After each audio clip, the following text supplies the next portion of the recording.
二次元游戏现状是什么 ？Simase 玩家上，我们分不清啥是真正的声音，因为玩家的声音太尖锐了，连一刻都没有为这款二游的爆雷而哀悼。立刻入雷的是另一款二游，另一款二游，另一款二游。究竟是什么原因让每一款二次元游戏不断爆雷，并且每款二次元游戏都说不干不氪，战斗爽，世界观剧情更是一绝的良心富游，要不然就是说爆杀米哈游。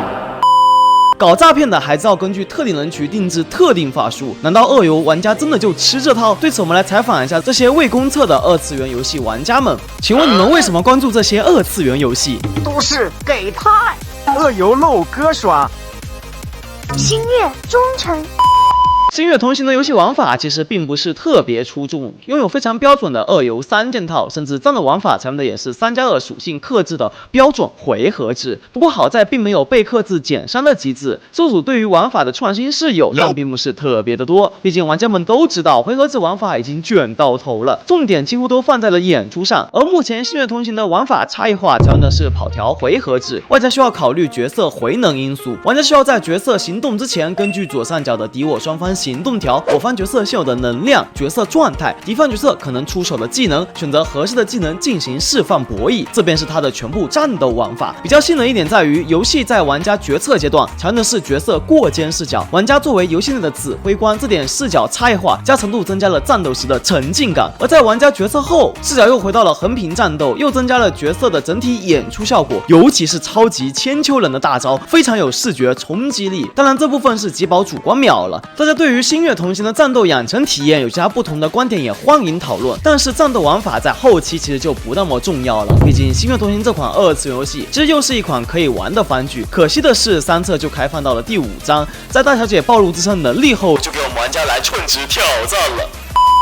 2024年的游戏市场其实并没有去年那么内卷，但是和吉宝年初时预料的一样，只有做好用户精准定位，做好定制化的游戏服务，才能过得特别滋润。比如重返未来1999、城白禁区希洛等，就是非常好的例子。要么剧情定位差异化且音配，要么就是做到真正的全女开后宫，要么就是休闲到极致。这种一方面特别突出，或许这就是近些年来的二游开始把研发目光往本土化设定的原因吧。而且星月同行恰恰好就是这样的一款拥有烟火气的现代都市怪谈二游。游戏的世界观剧情非常简单，这是一个让我们玩家非常熟悉的现代都市，但却有着各种各样的超自然怪谈生物。我们玩家身为超管局特战组组长，职责便是对抗与收管各种怪谈生物，可却在执行任务的过程中重伤失忆了。为什么每一款二游主角都要生牙位？随后被陷害，失去了原有的职位，并被全球通缉。但是局长却伸以援手，帮助我们渡过难关。但这一切都是有代价的，这个代价便是星月同行启动，直面蟑螂恐惧，并获得限定抽象拖鞋奖励。同时，星月同行将在10月24日上线，登录就能获得60抽，并且整个游戏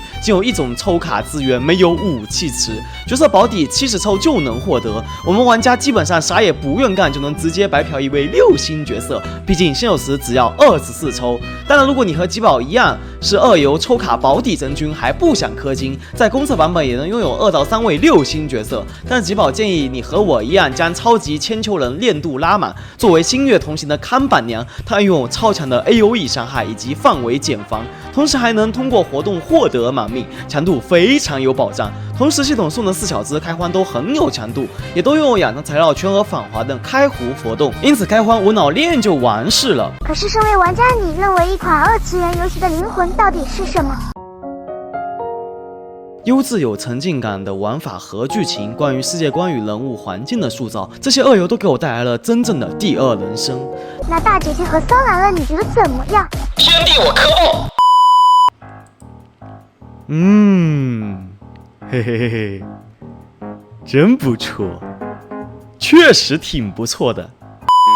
其实二次元游戏的合格线，身为玩家的我们与生产游戏的厂商们都懂。这个二游末日的世纪，有差异化与辨识度且不无聊的玩法设计，丰富且沉浸感十足的世界观剧情，性格鲜明且穿着特色的角色，玩家体验起来的感觉确实挺不错的。这些都只是二游的基础，真正的社区环境是这个游戏又爆雷了，这个游戏又是屎，我们玩家又有乐子看了，咱快点过去瞅一眼。但却不是这些原因导致许多二游没法活到公测，初心不变，一直向前，只有这样才能成功，难道不是吗？要不然为什么那么多二次元游戏在手测时都无比惊艳呢？比如本期视频的主角《星月同行》，没有5计时首日就送60抽，可惜要到10月24日才公测，可恶，鸡宝要继续拍渣男去了。